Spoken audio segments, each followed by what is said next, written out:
સીતારામ બધાઈને. વાગી ગયા છે 5:30 અને અડધા કપડાં ધોઈ અને અડધા મશીનમાં નાખ્યા. થાકી ગઈને બેસી ગઈ જરાક વાર, પછી કામ કરું. કળિયુગની પરીક્ષા ચાલે છે. જેને એ આવડે જે કામ એ કરો. લૂંટવાનું આવડે એ લૂંટો, પુણ્ય આવડે એ પુણ્ય કરો, પાપ આવડે એ પાપ કરો, ભ્રષ્ટાચાર આવડે એ ભ્રષ્ટાચાર કરો, પણ અંતે એના પરિણામ માટે તૈયાર રહેવાનું. જીવનની અંદર આપણે જે વિચાર્યું ના હોય, જે ધાર્યું ના હોય, જે જાણ્યું ના હોય, એ આંખના પલકારાની અંદર થઈ જાય. આવી કમકમાટી ભરી દુર્ઘટના જે છે, આપણે કાલે દુર્ઘટનાગ્રસ્ત જે પ્લેન ક્રેશ થયું અને જોયું, કોઈએ વિચાર્યું હતું? વિચારો તમે, કલ્પના કરી હોય? પ્લેનની અંદર બેઠા છે જેટલા પણ પેસેન્જરો, કેટલી આશા ભરી એના સ્વપ્નાઓ હશે. કોઈ કોઈને મળવા જતું હતું, કોઈ એના ઘરે જતું હતું, કોઈ ભણવા જતું હતું, કોઈ ફરવા જતું હતું. કેટલી ઈચ્છાઓ અને અપેક્ષાઓ સાથે લઈ અને જતા હતા. જવાવાળા પ્લેન ક્રેશ થયું અને મૃત્યુ પામ્યા એ તો સમજાણું, પણ જે બિલ્ડિંગની માથે પડ્યું એ મેડિકલ કોલેજની અંદર ભણતા વિદ્યાર્થીઓ, જે ડૉક્ટરો ભવિષ્યના હતા, એ ઘણા બધા મૃત્યુ પામ્યા. લગભગ 70 જેટલાનો આંકડો છે. હવે વિચારવાનું કે ધાર્યું ધણીનું થાય. આપણી આશાઓ, અપેક્ષાઓ, ઈચ્છાઓ, રાગ, દ્વેષ, કામ, ક્રોધ, લોભ, મોહ, માયા, આ બધું જે છે ને એમનેમ પડ્યું જ રહીએ. બસ ઈશ્વરની ઈચ્છા થઈ એટલે એણે એનું ટિકિટ મોકલી દીધી. આ બધાની ટિકિટ જે છે ને એ કાલે કન્ફર્મ હશે કે આટલી જ લાઈફ છે અને આ બધાને એક સાથે બોલાવાના છે. અન્યથા એક માણસ જે જીવી ગયું છે, એક જ જીવું, વિચારવાનું, એક જીવું. આટલું પ્લેન ક્રેશ થયું, ત્યાંથી કૂદકો મારી એક્ઝિટ બારીથી, જે ઇમરજન્સી બારી હોય, આપતકાલીન બારી જેને આપણે બધી જગ્યાએ હોય, ત્યાંથી એ બચી ગયું. ભગવાન આ દરેકની આત્માને શાંતિ આપે અને ભગવાન એને સારામાં સારી જગ્યાએ અવતાર આપે. કારણ કે ઘણા બધા નામચીન વ્યક્તિઓ પણ એની અંદર મૃત્યુ પામ્યા છે. આપણા પૂર્વ મુખ્યમંત્રી વિજયભાઈ રૂપાણી સાથે બીજા ઘણા બધા અમારા પોરબંદરની આસપાસના 2-3 છે. 2-3 ભાણવડના નાની બેન રીધિબેન, એક નાનકડા અમારા ભાણવડની બાજુમાં જ રહીએ છે, ભાણવડ બાજુમાં જ થાય. સાવ નાની ઉંમરના મા દીકરો, બધા કમકમાટી, કેટલા સપનાઓ ભરી ભરી. ત્યારે આપણે સાલું વિચાર આવે કે આ જીવનની કઈ કિંમત છે? મૂળિયા વિનાનું ઝાડવું છે. આપણે શું કામ બાથી મરી ગયા?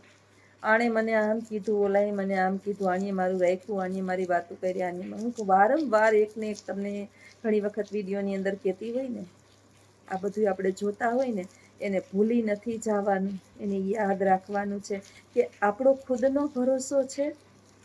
કેટલું આપણે આપણા સંતાનો માટે ભેગું કરવા માટે થઈ અને ઘણી વખત ભ્રષ્ટાચારીને માર્ગેથી ઘણી વખત ભેરું કરી લીધું હોય, એ ભોગવી ન શકીએ અને આપણે એનો ભોગ બનીએ, પરિણામ ભોગવવું પડે. એ રૂપિયો આપણે લઈને તો જવાના નથી. આ કઈ આમાં કોઈ ગરીબ માણસ કદાચ નહોતું. આઈ થિંક, હું વિચારું છું ત્યાં સુધી બધા જે છે એ સધર ઘરના જ હતા અને એક પાણી પણ ન પામ્યા. વિચારો, ભગવાન એની આત્માને ખૂબ ખૂબ ખૂબ શાંતિ આપે. કહેવાનો મિનિંગ ખાલી એટલો જ છે કે આપણે જે ઝંઝટ, જે રાગદ્વેષ, કામક્રોધ, મોહમાયા અને બીજાને દુઃખી કરવાની ભાવના મનમાં લઈ એકબીજા પ્રત્યે જે વેરઝેરના વૃક્ષ રોપીને બેઠા છે, શું કામે આવું આપણે કરીએ છીએ ને? ખરેખર વિચાર્યા જેવું છે કે બધું અહીં જ મૂકીને જવાનું છે, તો આ શું કામ? બધું શું કામ? કાંઈ કારણનું નથી. બધું અહીં પડ્યું રહેવાનું છે. થાય ને એટલે તો કહે છે કે કળિયુગની પરીક્ષા. કળિયુગમાં પરીક્ષા ચાલે છે. આ કળિયુગ છે, એમાં આપણા બધાની પરીક્ષા ચાલે છે. જેને જે આવડે ને એ કરો.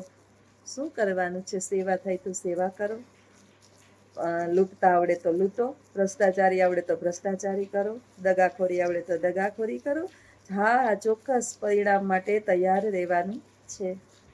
આજે મને એક વાત કહેતા આનંદ થાય છે કે જે તે સમયે મારી પરિસ્થિતિ ખરાબ હતી, પણ અંદરનો આત્મા આપણો સારો હોય ને, ઈશ્વર આપણને જે છે ને એ કોકને આંગળી ચીંધાડવાનું આપણે એમ કહીએ છીએ કે પુણ્ય પ્રાપ્ત થાય. બહુ મને હર્ષની લાગણી અનુભવાય છે કે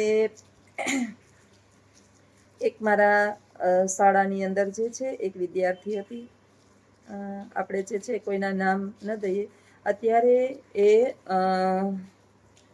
પેલું નવસારી એગ્રીકલ્ચર છે ત્યાં 3જા વર્ષની અંદર આવી ગઈ. નવસારી એગ્રીકલ્ચરની અંદર ગરીબ માતા પિતાનું સંતાન, સાયન્સ રાખવું હતું, ફી ભરવાની જે છે એ નહોતી બિચારીને એની સગવડ.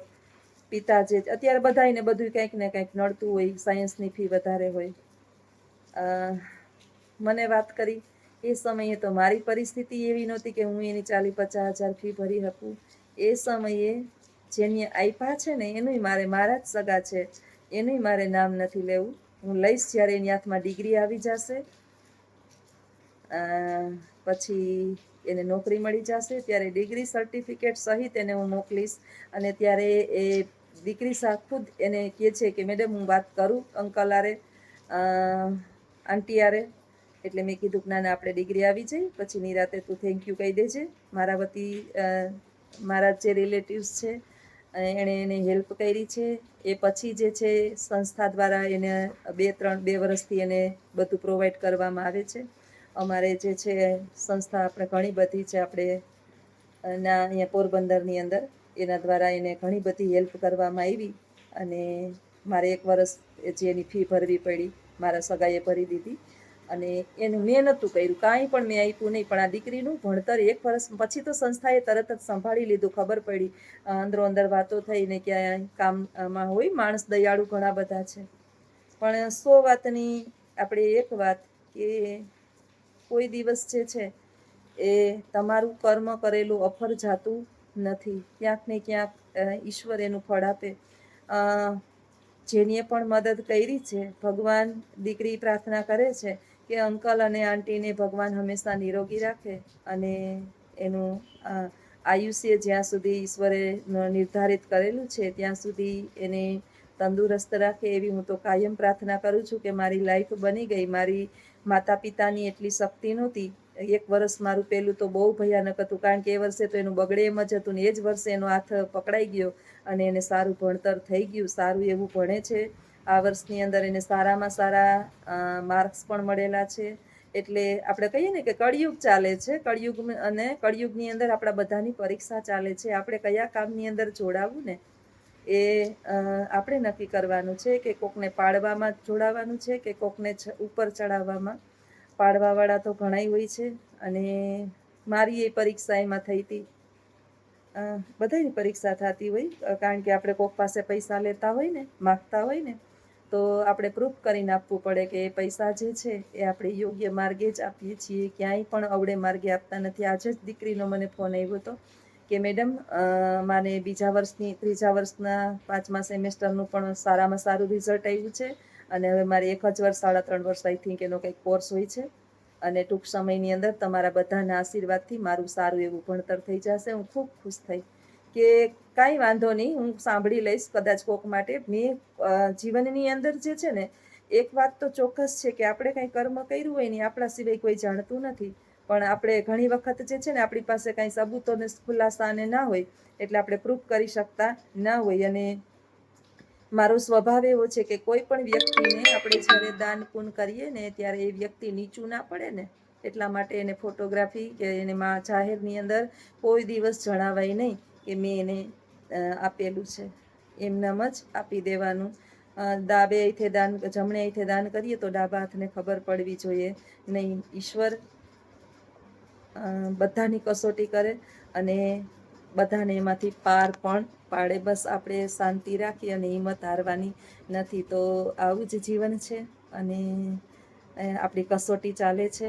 આપણે કયું કાર્ય કરવાનું છે અને આવી ઘટનાઓ જોયા પછી તો જરાક તો આપણે કમસે કમ વિચાર આવે જ કે બધું જ અહીંયા મૂકીને જવાનું છે. આપણા મુખ્યમંત્રી વિજયભાઈ રૂપાણી, પૂર્વ મુખ્યમંત્રી, એવા તો કેટલા બધા છે. બિચારા એક તલ જેટલું પણ ઉપર લઈને ગયા નહીં. કોઈ નથી જવાનું. રાજા જેવા રાજાઓ વયા ગયા તો આપણું અહીંયા શું ગજું છે. મૂળિયા વિનાનું આ ઝાડવું છે એને ખરતા નહીં લાગે વાર. આ પાંદડું પાનખર ઋતુની જેમ ફરફર ઉડી જાય. આ આપણો દેહ છે ને એ આપણે અત્યારે આપણા આત્માએ ભાડે રાખેલો છે. એ દેહ ભાડે છે આત્મા જ્યારે ભાગી જશે, ઉપર સ્વર્ગલોકમાં સીધાવી જશે એટલે આ દેહ પડી જશે.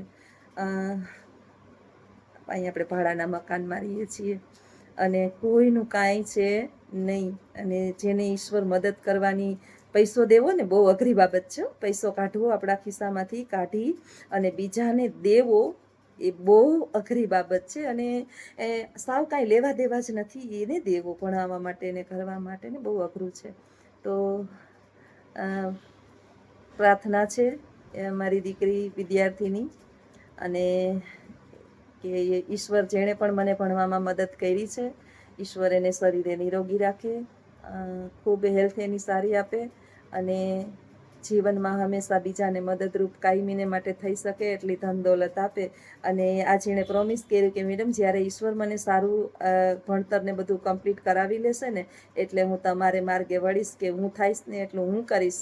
અને જ્યારે મારાથી નહીં પહોંચાય ને તો હું તમારી જેમ કોકને કહીશ કે આને પ્લીઝ મદદ કરો. તો એક સારી બાબત છે. તો કળિયુગ ચાલે છે ભાઈ, પરીક્ષા આપો. તમને કઈ પરીક્ષા આપવી ફાવે છે એ તમારા ઉપર નિર્ધારિત છે, નક્કી તમારે કરવાનું છે અને એનું પરિણામ પણ આપણે જ ભોગવવાનું છે. આપણા ઘરની અંદર સુખ શાંતિ હોય, બધા જે છે એ તંદુરસ્ત હોય અને કજિયા કંકાસ કલેશ ના હોય, બસ બધા શાંતિથી ખાતા પીતા હોય. બાકી જન્મ અને મૃત્યુ તો ઈશ્વરના હાથમાં છે. આ બધા મૃત્યુ પામ્યા છે તો ઈશ્વરે એનું પહેલેથી આયોજન કરી જ લીધું હોય. બધાનું આયોજન થઈ જ ચૂક્યું હોય.